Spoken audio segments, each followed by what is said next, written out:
TGT की आज ये हमारी तीसरी क्लास है, तो शुरू करते हैं। महेश दत्त शुक्ल।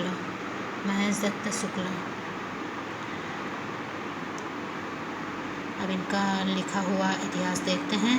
महेश दत्त शुक्ल ने 1873 ईस्वी में भाषा काव्य संग्रह नाम से ब्रज भाषा में हिंदी साहित्य का इतिहास लिखा।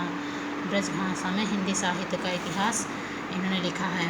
इस ग्रंथ में जीवन वृत्त के अतिरिक्त कुछ भी विशेष नहीं पाया जाता है, इसलिए इसके महत्व को लेकर विद्वानों में द्वंद्व है। और ये रहे हमारे शिव सिंह सेंगर। राजस्थान के इस राजपूत ने तत्कालीन समय में हिंदी साहित्य व उसके कवियों पर उठ रहे समस्त प्रश्नों का उत्तर देते हुए 1883 ईस्वी में शिव सिंह सरोद शीर्षक से हिंदी में ग्रंथ लिखा। चूँकि गारसा तासी के परंपरा को आगे बढ़ाने का कार्य इन्होंने ही किया है, अपने ग्रंथ में केवल हिंदी के 1 सहस्त्र कवियों का उल्लेख किया है। इन 1 सहस्त्र कवियों में एक प्रथम कवि किसी अज्ञात व अप्राप्य कवि पुष्य या पुंड को माना जाता है। शिव सिंह सेंगर ने अपने इतिहास के लिए वृत्त संग्रह शब्द का प्रयोग किया है। आचार्य रामचंद्र शुक्ल ने शिव सिंह सेंगर एक मिश्र बंधु विनोद के ग्रंथ के लिए वृत्त संग्रह शब्द का प्रयोग किया है। शिव सिंह सेंगर के इतिहास का महत्व इसलिए है क्योंकि इन्होंने अपने ग्रंथ की प्रामाणिकता हेतु 14 आधार ग्रंथों का उल्लेख किया है।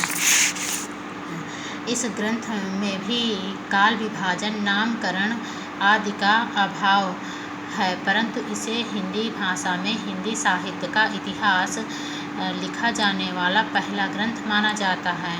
जॉर्ज अब्राहम ग्रियर्सन ग्रंथ the modern vernacular literature of Hindustan 1888 ईस्वी में लिखा गया। ग्रियर्सन ने इस ग्रंथ को अंग्रेजी भाषा में लिखा। इस ग्रंथ में केवल हिंदी के कवियों का उल्लेख है। ग्रियर्सन ने सबसे पहले साहित्य का आदिकालीन एवं नामकरण किया। हिंदी के प्रथम काल का नाम चारण काल कहा, जिसके पीछे तर्क यह था कि इस युग में भाट या चारण कवियों द्वारा अतिशयोक्ति पूर्ण रचनाएं की गईं। ग्रियर्सन का यह ग्रंथ एशियाटिक सोसाइटी ऑफ बंगाल के विशेषांक में सबसे पहले प्रकाशित हुआ।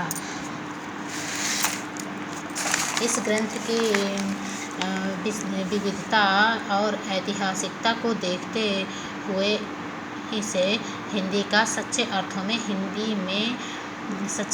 हिंदी का प्रथम इतिहास कहा गया। ग्रियर्सन महोदय ने अपने इस ग्रंथ में कालानुक्रम पद्धति को अपनाते हुए अपने ग्रंथ को लिखा। इसमें चारण काव्य, धार्मिक काव्य, दरबारी काव्य, प्रेम काव्य के रूप में प्रथम हिंदी साहित्य का काल विभाजन किया। 16वीं एवं 17वीं शताब्दी के युग भक्ति काल को हिंदी काव्य का स्वर्ण युग कहा, ग्रियर्सन ने कहा। और 1557 ईस्वी में इसके ग्रंथ का अंग्रेजी से हिंदी में अनुवाद डॉक्टर किशोरी लाल गुप्त ने प्रथम हिंदी साहित्य का इतिहास शीर्षक से प्रकाशित कराया।